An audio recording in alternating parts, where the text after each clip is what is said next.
warahmatullahi wabarakatuh.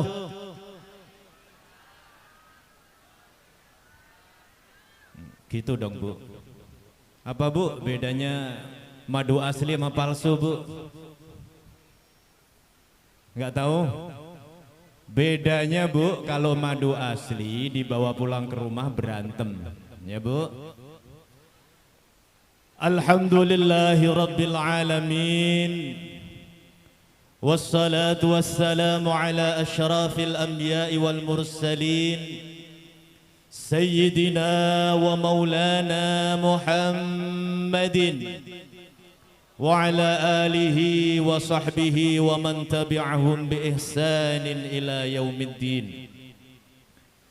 Subhanaka la ilma lana illa ma 'allamtana innaka antal alimul hakim.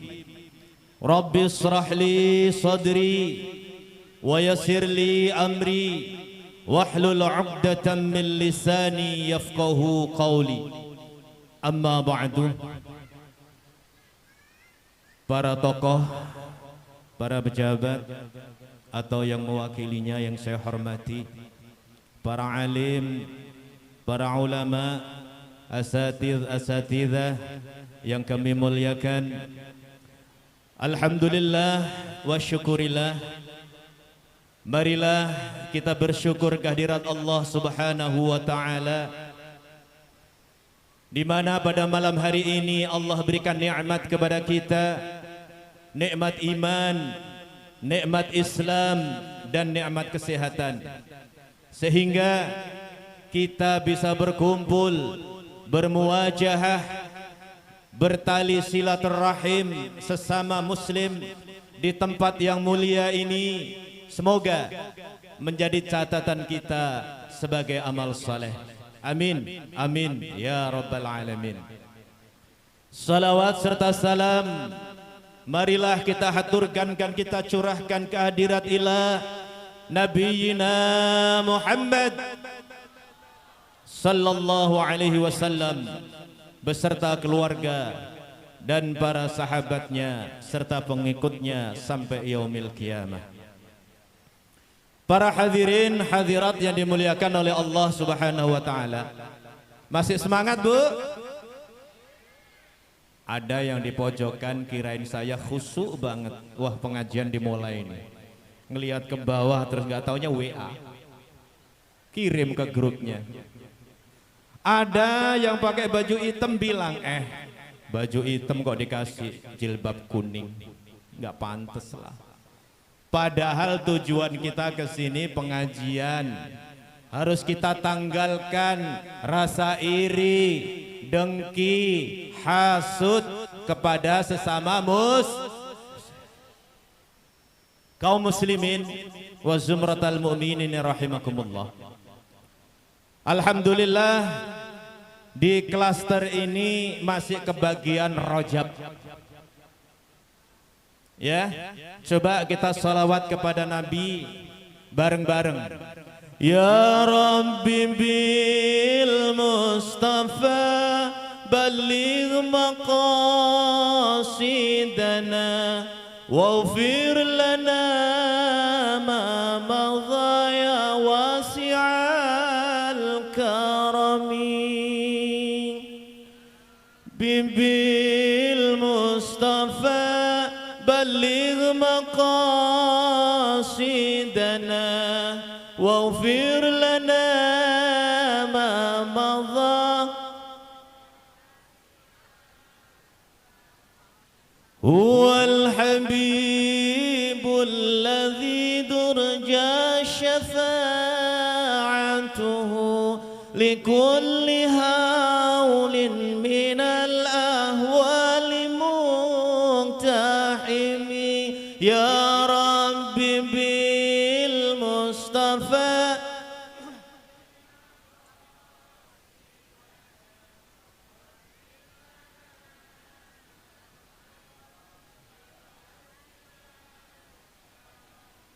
Alhamdulillah, Masya Allah. Kita ini beruntung banget jadi umatnya Nabi Muhammad sallallahu alaihi wasallam. Salah seorang nabi yang bisa besok di yaumil akhirah bisa memberikan syafaat kepada hadirin hadirat yang dimuliakan oleh Allah Subhanahu wa taala. Momen kali ini adalah momen Rajab, di mana dalam Isra Mi'raj Nabi Muhammad sallallahu alaihi wasallam diperintahkan oleh Allah untuk melaksanakan pada umatnya salat. Dalam surat Al-Isra, A'udzu billahi minasy syaithanir rajim. Bismillahirrahmanirrahim. Subhanalladzi yasra bi'abdihi layla minal masjidil haram ilal masjidil aqsa alladzi barakna hawlahu linuriyahu min ayatina innahu huwas sami'ul basir. Dalam Isra dan Mi'raj Allah menjalankan Nabi Muhammad sallallahu alaihi wasallam. Perjalanan Isra Mi'raj ini tidak bisa diterima oleh akal sehat. Karena kecilnya akal yang diberikan Allah kepada kita sehingga tidak masuk akal Isra dan Mi'raj itu dilaksanakan dalam sepertiga Tapi kalau sudah Allah yang berkehendak, pasti Nabi Adam tanpa bapak, tanpa ibu ada, karena Allah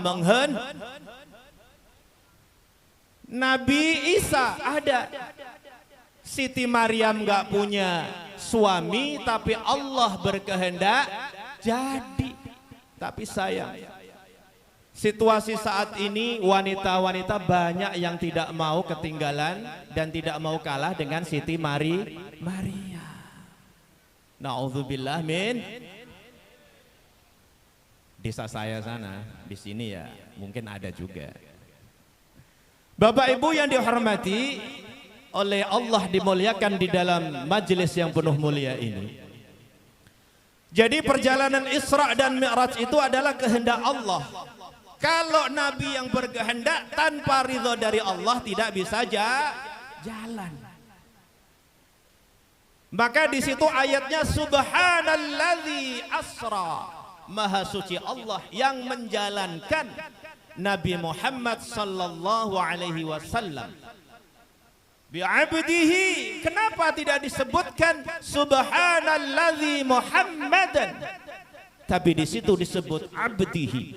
Allah mengakui bahwa Nabi Muhammad sallallahu alaihi wasallam itu adalah hambanya yang terkasih, yang tersayang.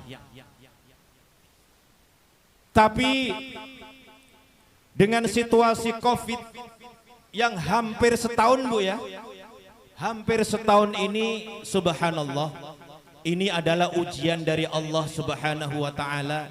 Begitu susahnya kita sekarang bersilaturahim, begitu susahnya kita berkunjung ke sesama famili, begitu tidak gampangnya kita bisa bersalaman. Kenapa? Karena manusia sudah lupa kepada Allah Subhanahu wa ta'ala. Yang kaya tidak ingat pada yang miskin. Yang miskin sombongnya ngalahin yang kaya. Betul? Oleh karena itu Allah menurunkan ini Covid. Baik itu diselidiki secara kimia, itu adalah senjata kimia, no way. Kalau Allah sudah menghendaki sesuatu, jadilah. Maka di sini terasa semua. Begitu mahalnya kita sekarang sholat di masjid untuk merapatkan barisan. Yang biasanya kita soft tidak sedikit pun tidak boleh untuk renggang, di sini malah direnggangkan 1 meter. Berarti setan menggodanya lebih lincah. Kalau untuk kita-kita ini yang goda mungkin setan sekelas kopral. Karena apa? Begitu kita sholat Allahu Akbar, wah, di depan kita ada sarung BHS tuh. Pasti dede hati, buset kapan nih kira-kira bisa beli BHS nih, clear banget bagusnya.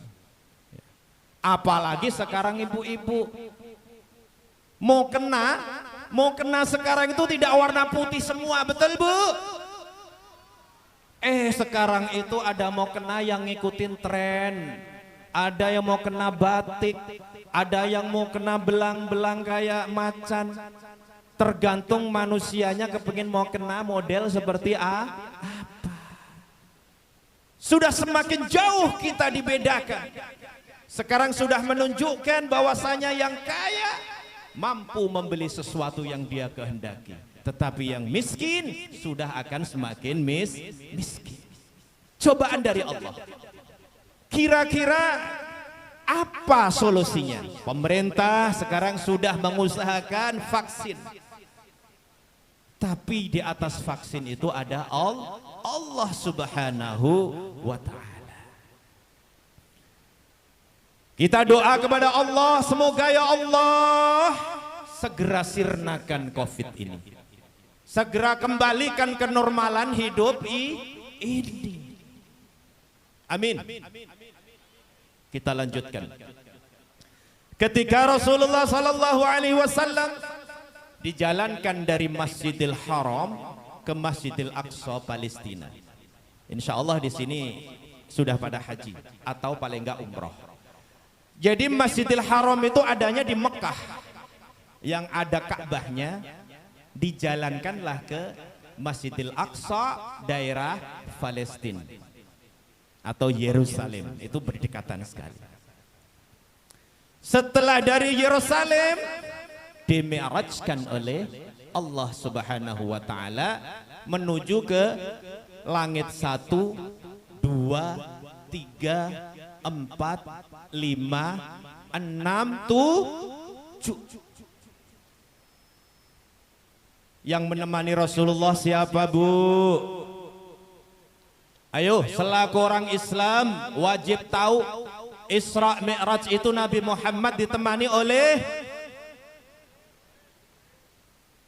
betul, Rasulullah sallallahu alaihi wasallam ditemani oleh malaikat Jibril. Kata malaikat Jibril, ya Habibullah Muhammad, cukuplah aku mengantarkan di langit 7 ini. Ini adalah malakut, tempat aku, tempat para malaikat, tempatnya para malaikat. 1, 2, 3, 4, 5 sampai ke langit 7 itu alam malakut. Kalau saya mengantar ke atas sudah tidak mungkin, itu tidak alamku. Ya Habibullah Muhammad. Lah terus gimana nih Bril? Nah, kan orang sekarang akrab kan, manggilnya kan Bril gitu aja kan. Atau bro kalau sekarang itu, Masya Allah. Paling enggak kalau muslim itu sebetulnya panggilannya adalah akhi. Begini ya akhi. Nah, tapi berhubung sekarang itu ngikutin tren begini bro. Memang dari Masjidil Haram ke Masjidil Aqsa aku temani, dari Masjidil Aqsa sampai ke langit 7 aku temani. Tapi kali ini aku nyerah sudah, karena di atas langit 7 Sidratil Muntaha itu sudah tidak alam aku, bisa gosong nanti aku. Oke. Karena ini adalah kehendak Allah Subhanahu wa Ta'ala, maka Nabi Muhammad langsung naik lagi ke Sidratil Muntaha. Labbaik Allah ya Allah, aku menghadapmu atas perintahmu ya Allah. Disitulah Rasulullah sallallahu alaihi wasallam diperintahkan untuk sholat dalam sehari semalam itu 50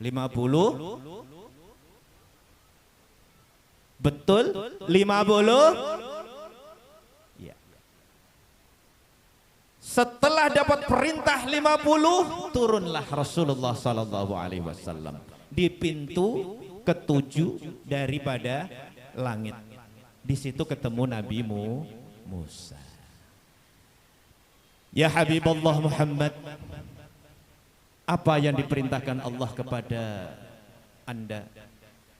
Saya beserta umat saya disuruh untuk sholat 5 waktu dalam sehari. Waduh, jangan, nggak bakalan kuat.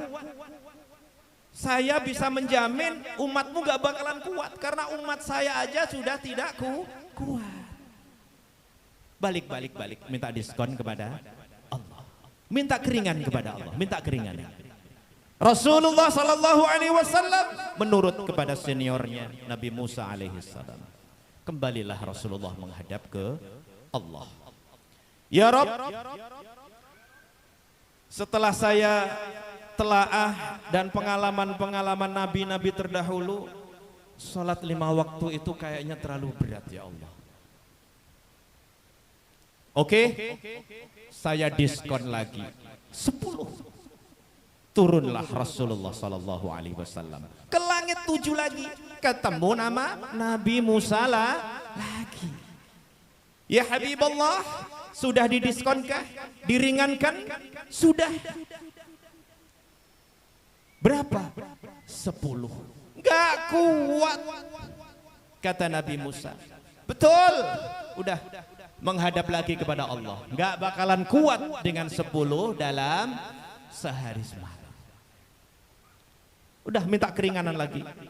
Yang kedua ini Rasulullah masih sabar dan mengikuti apa yang dianjurkan oleh Nabi Musa.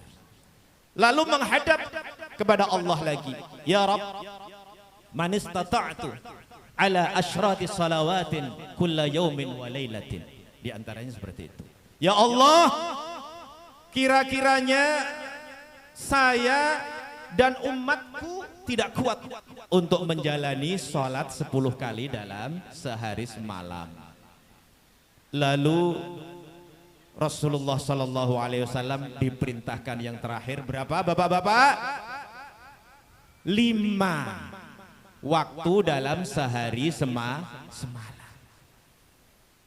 Begitulah Rasulullah Sallallahu Alaihi Wasallam, junjungan kita, mengorbankan jiwa, raganya, waktunya untuk umatnya.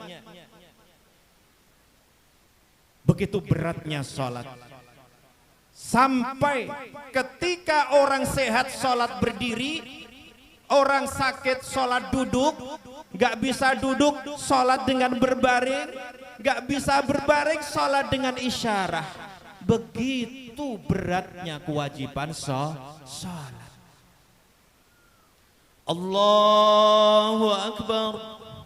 Ketika kita takbiratul ihram, setan itu sudah mengelilingi kita. Makanya gitu para salafus saleh, para alim ulama ketika sudah takbiratul ihram yang dibaca inna salati wa nusuki wa mahyaya wa mamati lillahi rabbil alamin. Setan ini luar biasa, Bu. Ibu kalau lupa sesuatu begitu takbir itu ingat, Bu. Bener.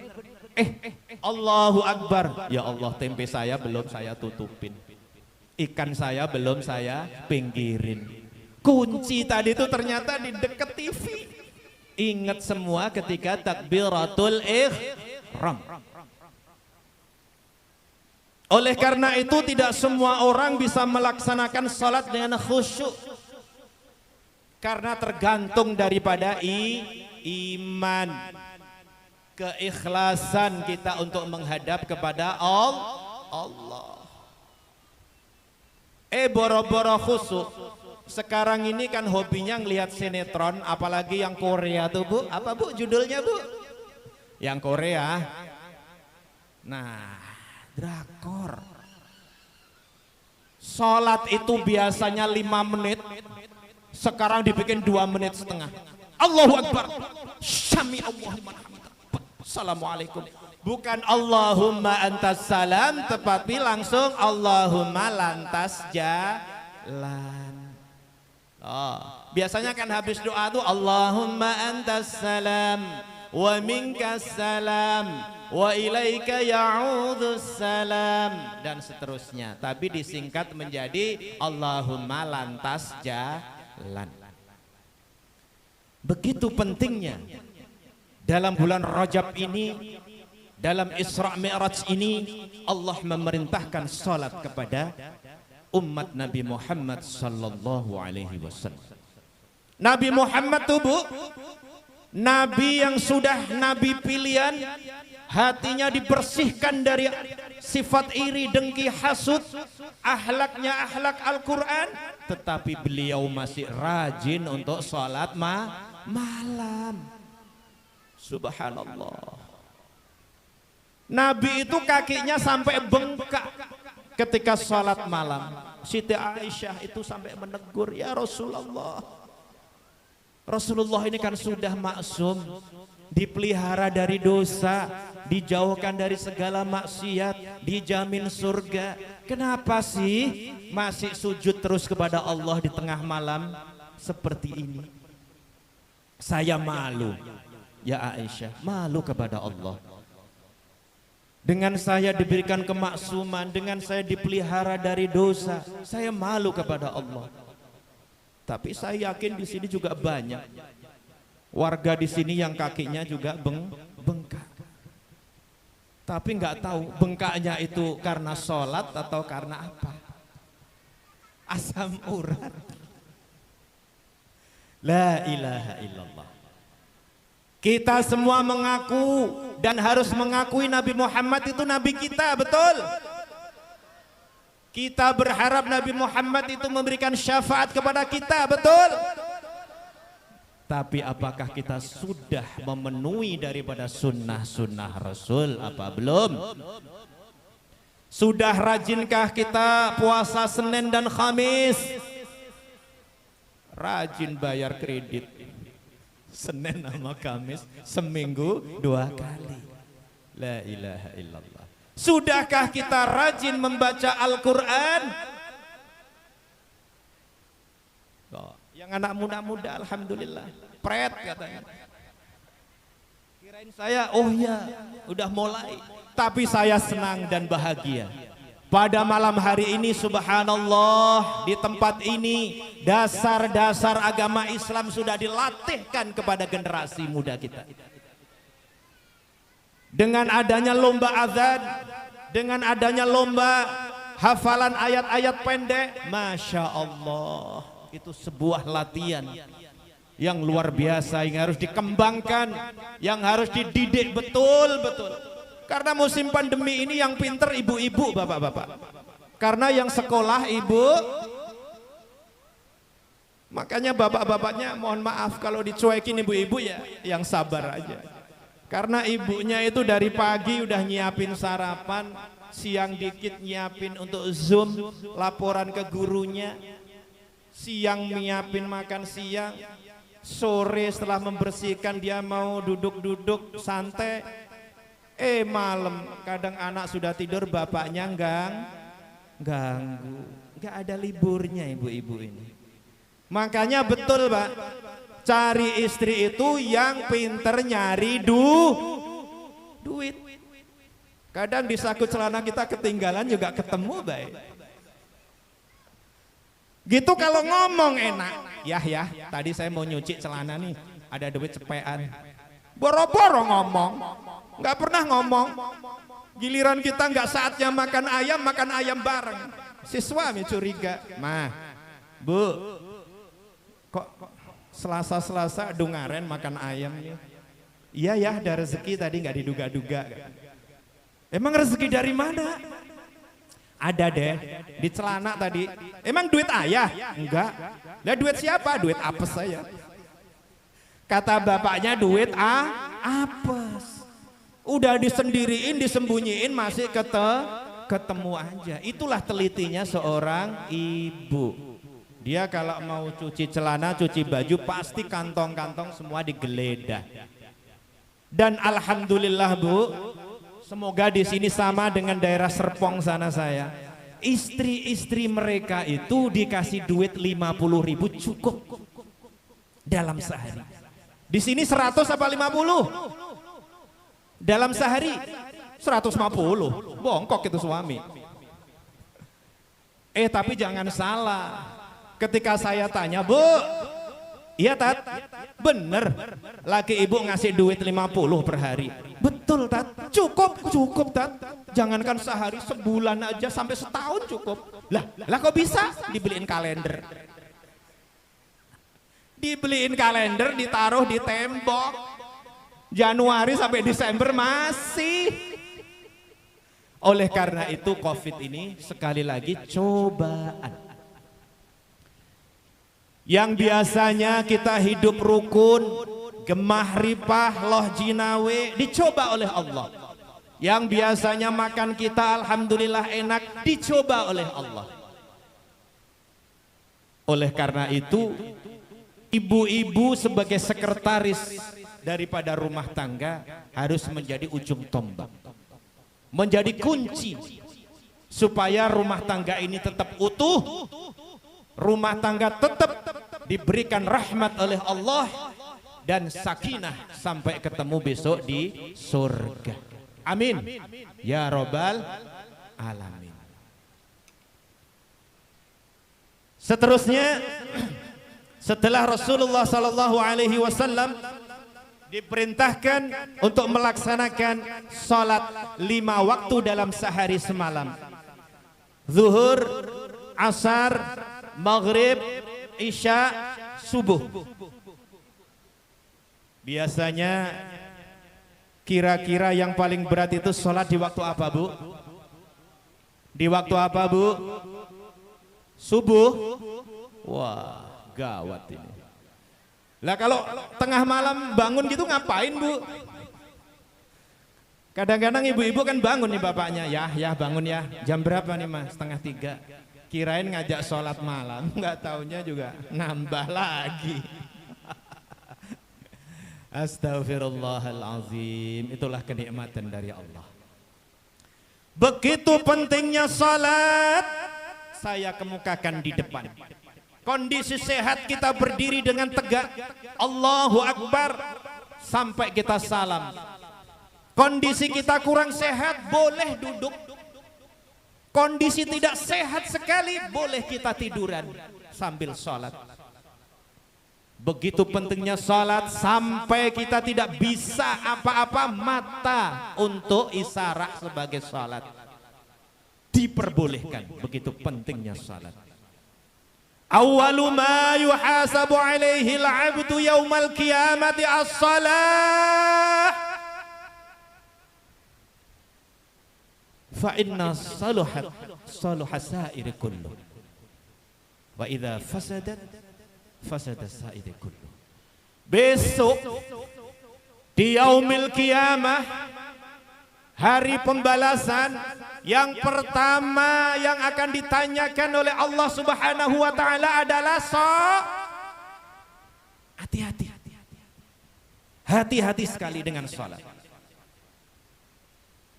Kalau salatnya bagus, insya Allah amal yang lainnya ikut bagus. Tapi kalau sudah salatnya rusak, amal lainnya akan rusak. Na'udzubillahi min dzalik. Begitu pentingnya salat, sejak dini anak-anak kita harus kita perintahkan untuk melaksanakan salat. Perintah salat, nak. Salat itu kewajiban menghadap kepada Allah. Salat itu tidak ada hubungannya dengan harta. Kadang-kadang kan orang itu ada yang bilang, itu si anu tidak salat, tidak zakat, tidak sedekah, tetapi kok dikasih kaya.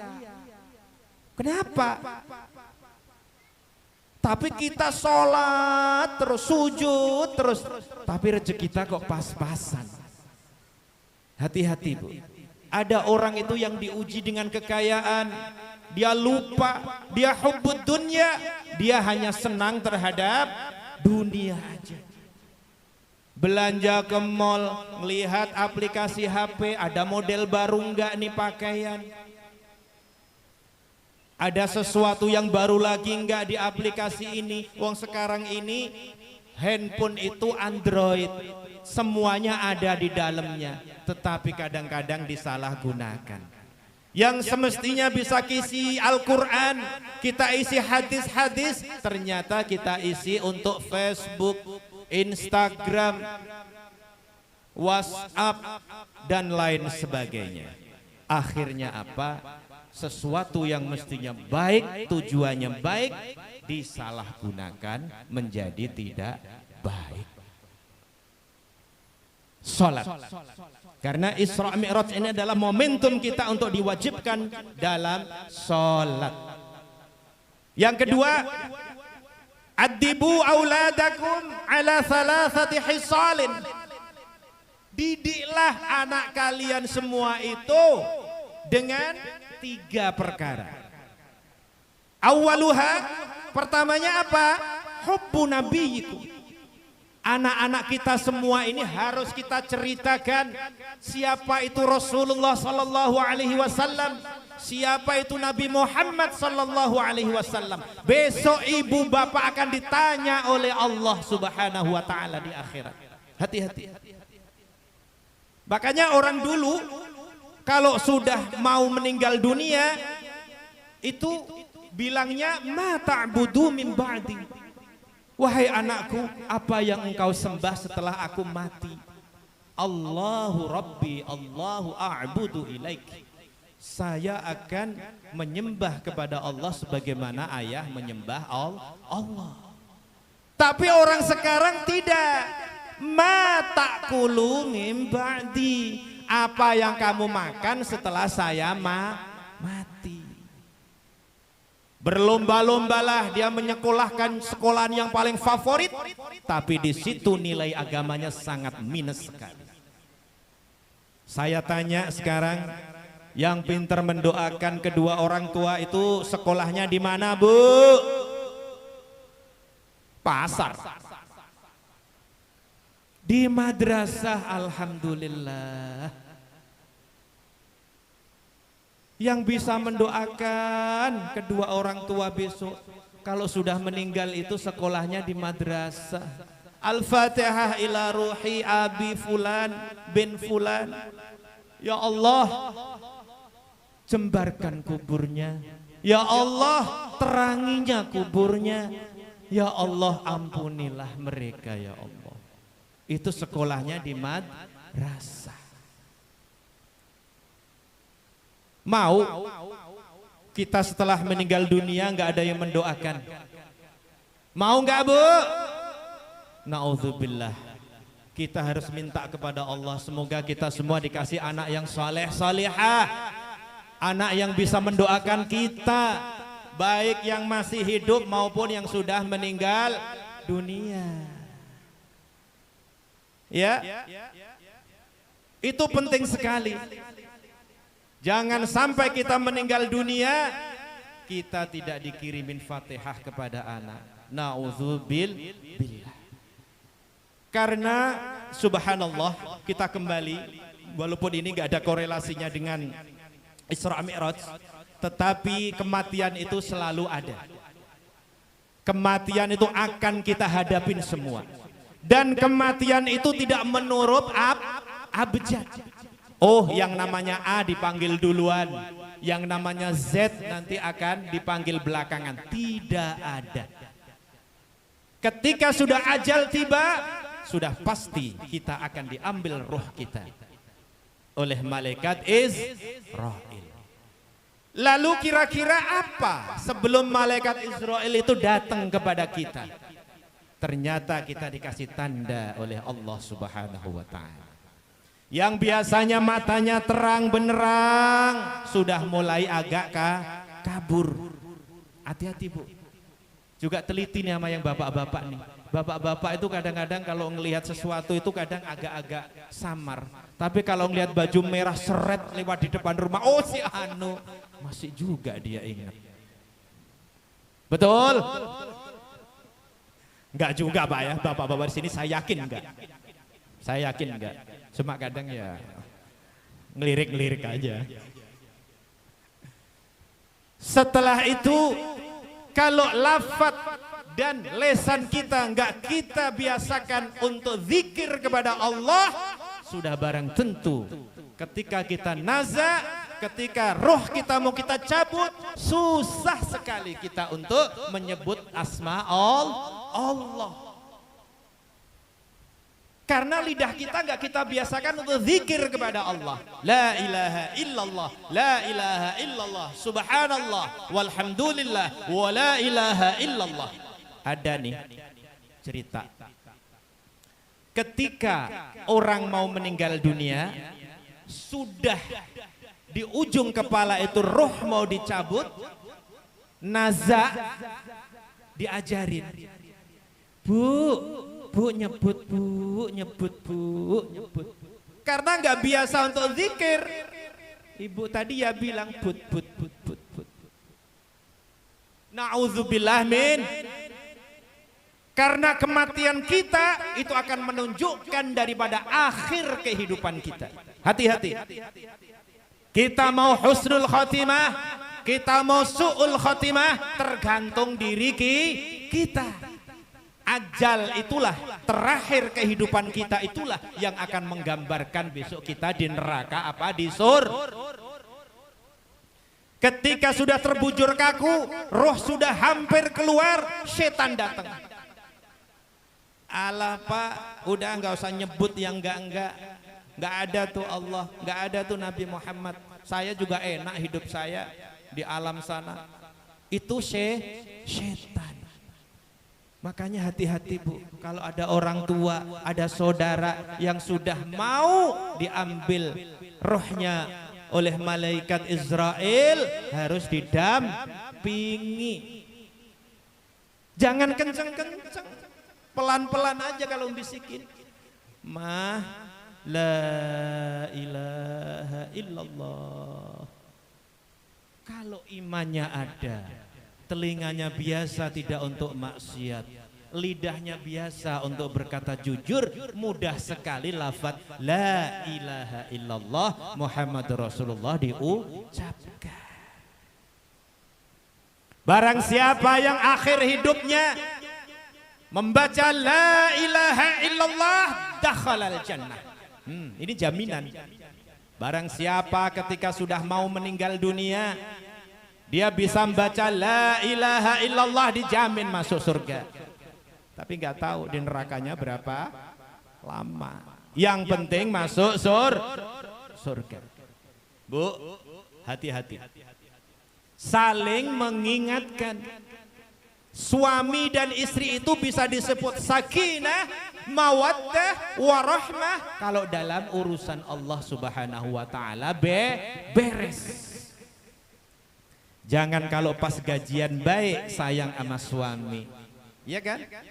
Suami mau datang, ya datang jam berapa? Mau teh manis, setengah manis atau campur susu?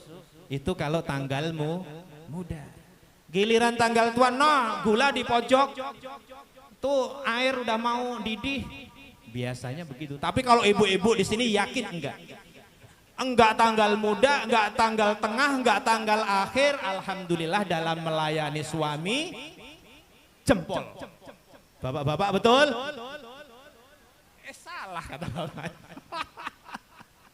Kita doakan semua yang hadir di sini sama Allah Subhanahu wa taala dikasih hidayah. Dikasih segera taubat bila kita itu banyak bermaksiat kepada Allah. Ini yang menjadi momen juga. Nabi Adam alaihissalam itu iri kepada umat Nabi Muhammad sallallahu alaihi wasallam. Nabi Adam itu salah satu aja di surga, Bu. Gara-gara buah khuldi. Ya. Wala taqraba hadhihi syajarata fatakuna minadh dhalimin. Uskun anta wa zawjukal jannah. Adam, Hawa, kamu siap Kamu duduk manis di surga ini, ambil apa keperluan kamu, kebutuhan kamu, silahkan ambil di surga ini. Tapi wala taqraba, kata Allah, jangan dekati hadhihi syajarata fatakuna minadh dhalimin. Setan datang. Apa Tan? Kan sudah akrab kan? Apa Tan? Ini, kenapa kamu kok nggak berani makan buah khuldi ini, Dam? Kan itu larangan dari Allah. Khuldi itu artinya kekal. Kamu kurang canggih kalau nggak bisa makan buah khuldi ini. Kamu nggak bakalan abadi di surga, kata setan. Nggak mempan Nabi Adam. Oh enggak, Allah yang nyuruh kok. Aku yang nggak mau. Aku nggak mau melanggar. Setan nggak kekurangan akal. Biasanya bapak-bapak ini kelemahannya di ibu. Kalau bapak sudah di luar, di telepon atau di WA, mau dibukain pintu enggak? Langsung buru-buru pulang. Kalau enggak, mau keluar kemana ya? Itu sebentar di pos, bawa aja kunci sekalian. Kadang-kadang ibu-ibu ini galak banget. Makanya Pak, kalau punya ibu yang galak, kasih waktu Pak. Dalam seminggu tuh kasih hari Rabu atau Kamis, jadi seminggu aja marahnya. Jangan punya istri itu marah sampai seminggu 7 kali. Saya itu sama istri saya Pak, saya kasih hari Rabu aja. Jadi saya Senin, Selasa, Kamis, Jumat, Sabtu bebas, gak pernah marah ibu saya, istri saya. Bapak-bapak juga begitu.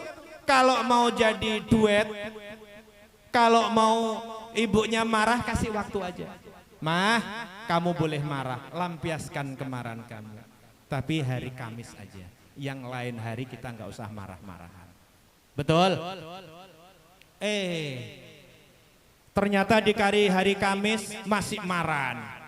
Dikasih hari Jumat masih marah juga. Ajak sholat Pak.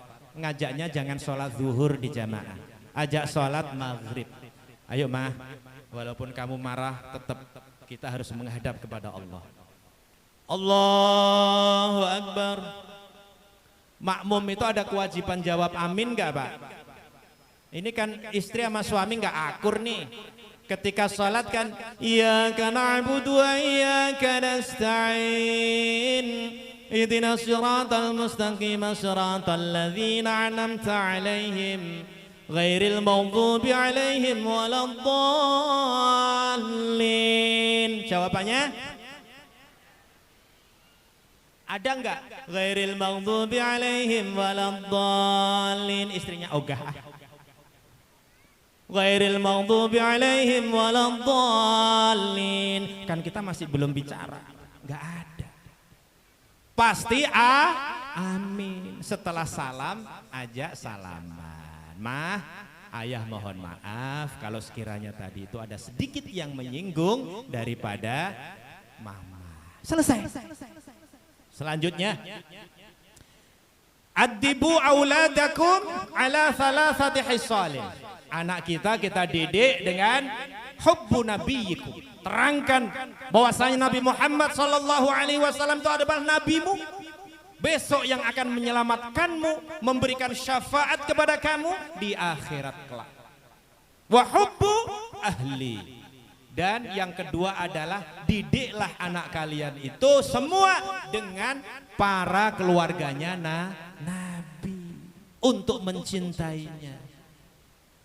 Barang siapa mencintai keluarganya Nabi sama dengan mencintai Nabi.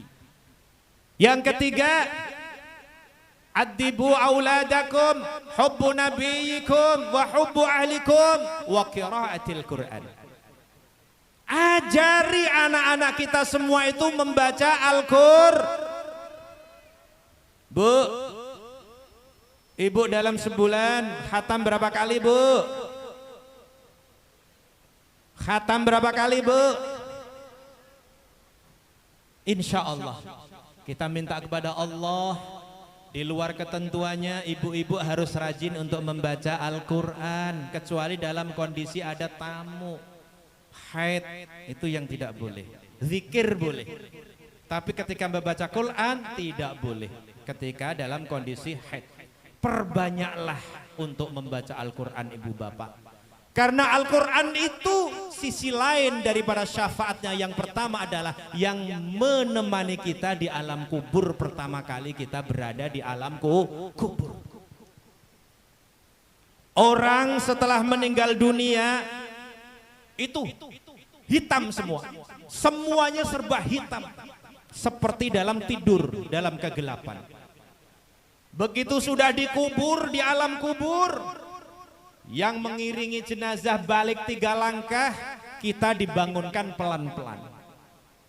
Belum ada kagetnya, baru pelan, seperti kita sedang tidur lalu bangun. Tapi ketika bangun, itu tanah menghimpit kita. Ketika bangun, mata kita tidak bisa melihat apapun di sekeliling kita. Disitulah ketika kita rajin membaca Al-Quran, maka Al-Quran akan menemani kita di alam kubur. Orang yang beriman, orang yang rajin membaca Al-Quran akan bertanya, min inta, siapa anda? Kok ada sinar-sinar memutar-mutar di dalam kuburku? Maka Al-Quran menjawab, ini adalah Al-Quran yang engkau sukai, yang engkau baca setiap waktu. Kira-kira orang kalau sudah begitu bisa jawab pertanyaan malaikat Mungkar dan Nangkir enggak, Bu? Insya Allah bisa. Sekarang mudah kita hafalkan. Man rabbuka? Allahu rabbi. Man nabiyuka? Muhammad nabiyyi. Semuanya bisa kita hafalkan. Tetapi kalau lisan kita nggak biasa untuk zikir kepada Allah, saya yakin dan tidak bisa menjamin di alam kubur bisa menjawab pertanyaan malaikat. Begitu pentingnya Al-Quran, subhanallah. Al-Quran itu adalah wahyunya Allah. Diturunkan kepada Nabi Muhammad SAW lewat malaikat Jibril. Makanya kalau kita mengaku umat Nabi Muhammad, mulai saat ini ayo, mumpung nyawa kita masih ada di badan kita, mumpung kesempatan masih ada pada jiwa kita, rajinlah kita untuk sholat. Jangan sampai meninggalkan sholat. Sering puasalah kita Senin dan Khamis seperti Nabi Muhammad sallallahu alaihi wasallam. Dan tidak kalah penting, kita harus selalu bersolawat kepada Nabi. Ya Allah.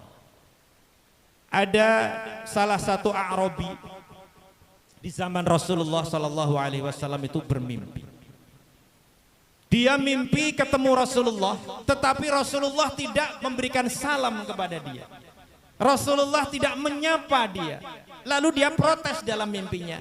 Ya Rasulullah, ya Habiballah, Anda itu adalah seorang nabi yang para alim ulama menceritakan kalau engkau itu adalah nabi yang sayang kepada umatnya, yang mencintai kepada umatnya. Tapi kenapa kamu tidak kenal saya? Kamu tidak menyapa saya? Ma'araftu bika, kata Nabi, saya tidak kenal kamu.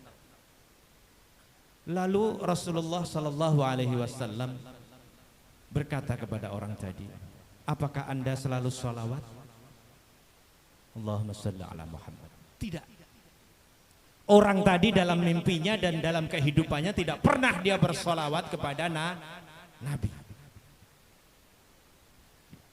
Oleh karena itu dalam mimpi kedua dia disuruh sholawat. Setelah dia melaksanakan sholawat selama beberapa bulan, kemudian 100 kali balik dia sholawat kepada Rasulullah, mimpi lagi ketemu Rasulullah sallallahu alaihi wasallam. Assalamu alayka ya A'rabi, salam sejahtera untuk kamu. Binnya pun Rasulullah tahu, bapaknya A'rabi itu tahu bin fulan.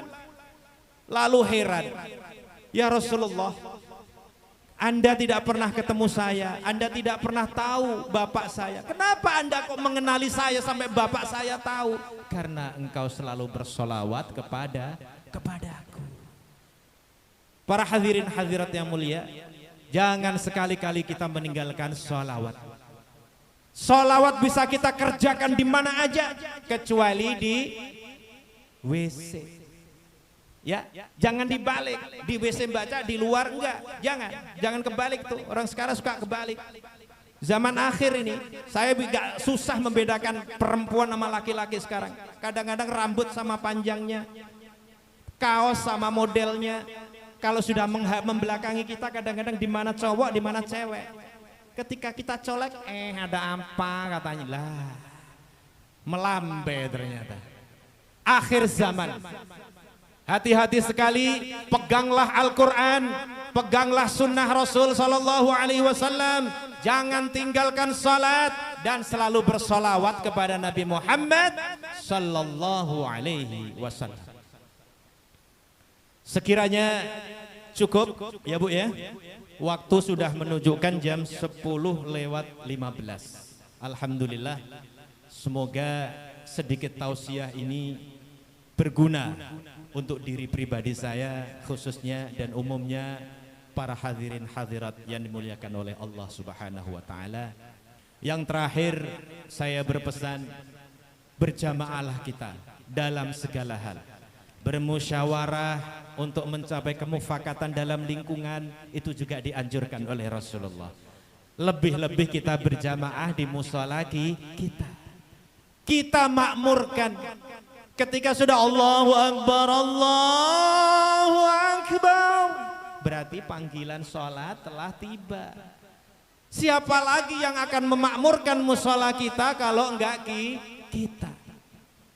Ini yang akan menjadi saksi di akhirat kelak. Tempat sujud para bapak ibu sekalian inilah di akhirat kelak akan menjadi saksi. Ya Rabb, ini dulu saya dibuat sujud sama si fulan. Ya Rabb, dulu diajarkan pengajian taklim di sini ya Rabb. Ya Rabb, dulu yatim semuanya dibagi di sini ya Allah rezekinya. Apakah kita tidak mau hal seperti itu yang akan menolong kita besok di akhirat? Mulai detik ini insya Allah mari kita berlomba-lomba dalam kebaikan, terutama di lingkungan kita.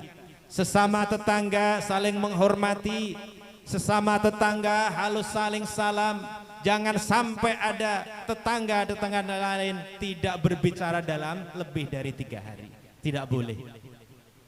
Berantem itu biasa, cekcok itu hal yang biasa. Tapi setelah cekcok salaman, selesaikan. Jangan sampai mengganggu ibadah kita. Kita sudah ada fasilitas musola di sini, namanya musola Al-Ikhlas. Dari nama aja Bu, sudah mendidik kita untuk ikhlas. Tahu? Saya kasih contoh sedikit ikhlas sebelum kita akhiri. Ikhlas itu seperti ini. Ketika kita malam makan sate, makan gulai, makan nasi uduk yang paling enak, makan buah-buahan yang paling lezat. Ketika pagi bangun tidur kita setor ke kamar besar kita, ke WC, ada enggak yang ketika kita plek, waduh sate saya jatuh semalam. Ada enggak? Begitu kedua kali, ini kayaknya gulai deh. Enggak ada. Hilang ya hilang aja, peletok selesai udah. Itu ikhlas. Jadi tidak mengungkit-ungkit, tidak mengingat-ingat apa yang kita berikan kepada orang lain. Yang ketiga, teruskan. Seperti tadi lomba-lomba untuk mendidik mentalitas daripada generasi Islam. Kita ini sekarang sudah sedikit sekali adanya pengajian. Betul Bu? Adanya pandemi, sesama muslim sudah jarang ketemu. Pengajian jarang sekali dikasih izin karena alasan COVID, alasan kumpul-kumpul tidak boleh. Nanti akan menciptakan klaster baru corona katanya. Kita sabar, kita berdoa semoga malam ini dan seterusnya Allah cabut ini COVID, Allah hilangkan ini corona. Dan kita kembali normal hidup seperti semula, ibadah kepada Allah dengan khusyuk tanpa ada halangan apa-apa. Amin, amin ya rabbal alamin. Ala hadhihi niyyah wa likulli amalin salihah wa ila hadrati Rasulillah sallallahu alaihi wasallam. Syai'u lillahi lana wa lahumul Fatihah.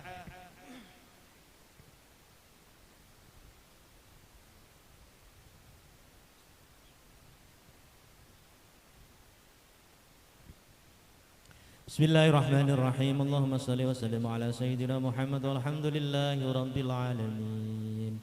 Hamdan syakirin, hamdan na'imin, hamdan yuafi na'amahu wa yukafi'u mazidah. Ya Rabbana lakal hamdu kama yanbaghi lahu biwajhikal karim wa 'azimi sultanik. Allahumma salli wa sallim ala sayyidina Muhammadin fil awwalin wa ala ali sayyidina Muhammadin fil akhirin وعلى آل سيدنا محمد في كل وقت وحين. اللهم إنا نسألك وأتوسل إليك بحبيبك ونبيك محمد صلى الله عليه وسلم نبي الرحمة. يا سيدي إنا نتوجه بك وعلى ربك في قضاء حوائج الدنيا والآخرة.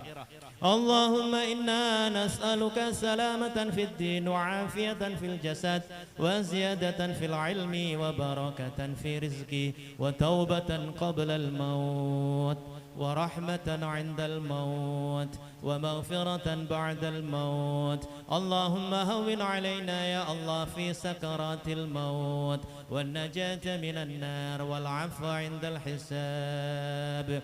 ربنا ظلمنا أنفسنا وإن لم تغفر لنا وترحمنا لنكونن من الخاسرين. ربنا اغفر لنا ولوالدينا وارحمهم كما ربونا صغارا. اللهم ادفع عني الغلاء والبلاء والوباء والفحشاء والمنكر والسيوف المختلفة والشدائد والزلازل والمحن ما ظهر منها وما بطن من بلدنا إندونيسيا هذا خاصة ومن بلدان المسلمين عامة. إنك على كل شيء قدير. ربنا أخرجنا من هذه القرية الظالم أهلها واجعل لنا من لدنك وليا واجعل لنا من لدنك نصيرا. اللهم اجعل أولادنا وأولاداتنا وذريتنا يا الله من أهل الصلاة من أهل قراءة القرآن من أهل العلم من أهل الصدقة من أهل عبادك الصالحين ولا تجعلنا وإياهم من أهل السوء والضير. ربنا لا تزغ قلوبنا بعد إذ هديتنا وهب لنا من لدنك رحمة إنك أنت الوهاب. اللهم يا الله ببركة سورة الفاتحة وبكرامة سورة الفاتحة وبسر الفاتحة وبشفاعة رسول الله صلى الله عليه وسلم يوم القيامة. ربنا آتنا في الدنيا حسنة وفي الآخرة حسنة وقنا عذاب النار. سبحان ربك رب العزة عما يصفون وسلام على المرسلين والحمد لله رب العالمين. سر الفاتحة.